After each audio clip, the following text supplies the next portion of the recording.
When you're on deployment, it's two guys inside of a fighting hole. Doesn't matter what rank you are, what billet you are. They're just there to watch each other's backs. They do what's necessary to accomplish the mission.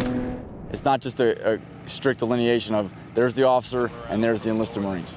We conduct physical training together, we go to the same classes, we go on the same length of hikes, we deploy together. The officers, they have the plan. They spread that down through the ranks of the enlisted, and eventually it gets down to where my level, where we get the job done.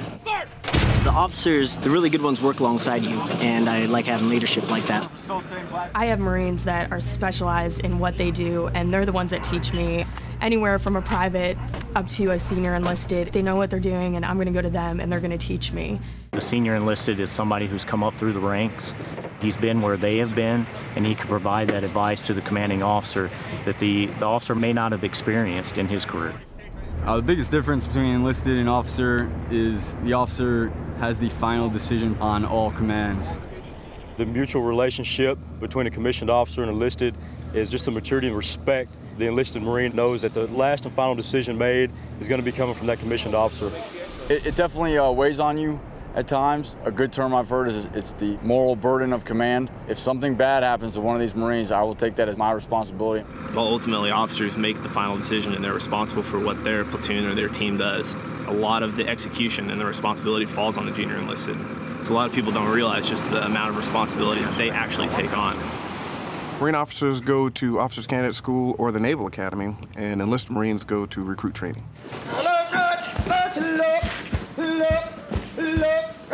We have enlisted Marines running the candidates through Officer Candidate School. You're going to be cold, you're going to be wet, and you're going to be exhausted. And I don't think there's a service that does it better in that regard, where we can say that all the officers that lead Marines were trained by the Marines that they're supposed to go out and lead. Confidence is the key in front of your men. Do you understand that? Yes, sir. It's not that hard. Get it go? Yes, sir. The salute that's shared between commissioned officers and enlisted men in the Marine Corps shows a sign of respect. You respect that commissioned officer. And when the officer returns that salute, he's rendering respect to the enlisted Marine for their years of experience and their knowledge that they've gained from doing everything in their job.